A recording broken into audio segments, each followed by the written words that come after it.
हिंदी साहित्य का रीतिकाल ये सिर्फ एक स्टाइल नहीं था, बल्कि उस दौर के माहौल की, खासकर राज दरबारों की सीधी पैदाइश थी। असल में ये कहानी उस दौर की है जब कविता कला से कहीं ज्यादा एक प्रोफेशन बन गई थी। जरा सोच कर देखिए इस सवाल के बारे में। ये कोई मामूली सवाल नहीं है। यही वो कश्मकश थी जिसमें उस दौर के सारे कवि जी रहे थे। एक तरफ कला और दूसरी तरफ पेट भरने की मजबूरी। और जब बात आजीविका पर आ जाए तो कलम की दिशा कौन तय करता है, कवि खुद या वो जो उसे पैसे दे रहा है? तो चलिए आपको ले चलते हैं उसी दुनिया में। हम बात कर रहे हैं 17वीं से 19वीं सदी के भारत की। ये वो समय था जब विशाल मुगल साम्राज्य की पकड़ ढीली पड़ रही थी और जगह जगह छोटे छोटे नए राज्य, नए राजा सिर उठा रहे थे। और बस इसी उथल पुथल भरे माहौल में रीति कवियों को अपनी जगह बनानी थी। तो आखिर ऐसा हुआ क्यों? क्यों कवियों की कविता इतनी बदल गई? इसकी जड़ में है उस दौर की पॉलिटिक्स। सीधी सी बात है, राजनीतिक अस्थिरता ही वो सबसे बड़ी वजह थी जिसने कवियों को इन शाही संरक्षकों की शरण में जाने पर मजबूर कर दिया। देखिए, उस वक्त हो क्या रहा था, एक मजबूत सेंट्रलाइज्ड मुगल शासन टूटकर बिखर रहा था और उसकी जगह ले रहे थे ढेरों छोटे छोटे आजाद रजवाड़े। अब हर राजा को अपना रुतबा दिखाना था, अपनी शान दिखानी थी। तो कवियों के लिए रास्ता क्या था?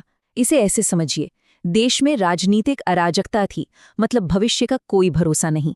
कवियों को भी तो अपना घर चलाना था, पेट पालना था। ऐसे में किसी राजा का संरक्षण पाना ही उनके लिए एकमात्र सेफ करियर ऑप्शन बचा। और इसका सीधा नतीजा क्या हुआ? कविता का मकसद ही बदल गया। अब वो संरक्षक को खुश करने के लिए लिखी जाने लगी। और इसी के साथ लिटरेचर का सेंटर भी बदल गया। ये सेंटर बना राज दरबार। ये एक बहुत बड़ा शिफ्ट था। पहले जहां कविता अक्सर मंदिरों में भक्ति और आध्यात्म के लिए लिखी जाती थी, अब वो राजाओं के मनोरंजन के लिए दरबारों में सुनाई जाने लगी। तो जब कविता दरबार में पहुंच गई तो हुआ क्या? जाहिर है उसका रूप रंग सब बदल गया। अब देखते हैं कि इन संरक्षकों की जरूरतों ने कविता के कंटेंट, उसके इमोशंस और उसके स्टाइल को कैसे पूरी तरह से बदल डाला। ये जो बदलाव था ना, वो जमीन आसमान का था। पहले के कवि वीर रस में डूबी गाथाएं लिखते थे या भक्ति में लीन रहते थे, लेकिन अब फोकस पूरी तरह से शिफ्ट हो गया था। अब कविता का काम था राजा की तारीफों के पुल बांधना और दरबारी इश्क मोहब्बत की बातें करना। और इस दौर का जो सबसे हिट फॉर्मूला था वो था श्रृंगार रस। लेकिन ये सिर्फ प्यार मोहब्बत की बात नहीं थी। ये असल में उस दौर के सामंतों की लग्जूरियस और भोग विलास वाली लाइफस्टाइल को सूट करता था। कविता अब उनके मनोरंजन और उनकी विलासी आदतों को संतुष्ट करने का एक जरिया बन गई थी।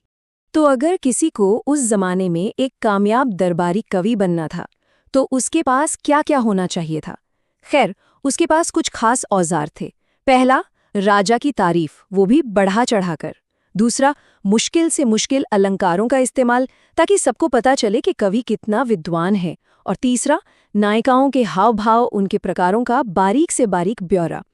यही नहीं, अपनी खास पहचान बनाने के लिए उन्होंने ब्रजभाषा को इतना मांझा, इतना परिष्कृत किया कि वो सुनने में बेहद मीठी और एलीट लगे। बिल्कुल, कविता अब दिल की आवाज कम और दिमाग का खेल ज्यादा बन गई थी।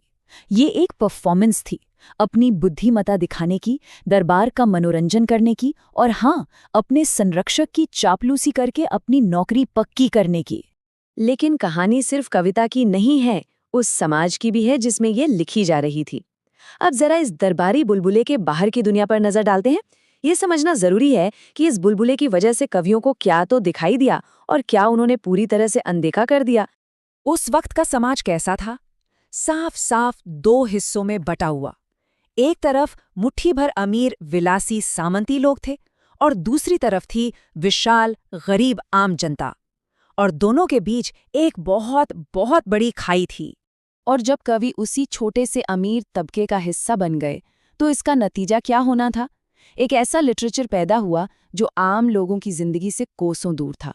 उनकी कविताओं में न आम आदमी का संघर्ष था, न उसकी खुशियां, न उसके दुख। उनकी दुनिया बस दरबार की दीवारों में ही सिमट कर रह गई थी।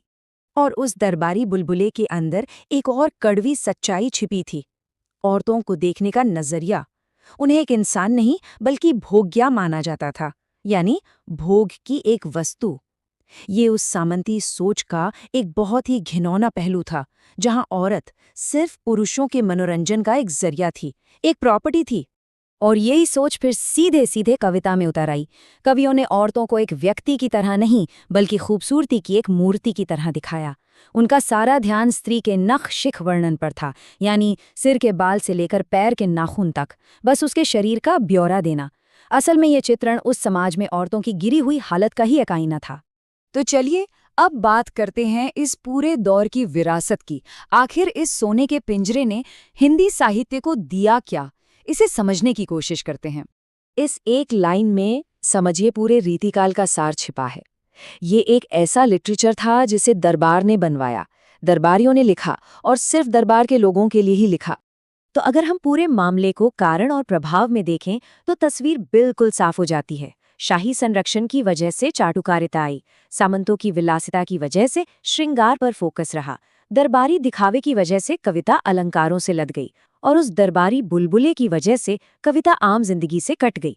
हर चीज का एक सीधा कनेक्शन है। और ये मत भूलिए कि ये सब कुछ 1-2 साल नहीं चला। रीतिकाल की ये परंपरा कोई छोटी मोटी नहीं थी, ये लगभग 200 सालों तक चलती रही। हिंदी साहित्य के इतिहास का एक बहुत लंबा और अहम दौर था ये। और आखिर में एक सवाल जो हमें आज भी सोचना चाहिए। उस दौर में तो कवियों के आश्रयदाता राजा महाराजा थे, पर आज के कलाकार का आश्रयदाता कौन है? क्या आज की कला भी किसी दबाव में काम करती है? इस पर सोचिएगा जरूर।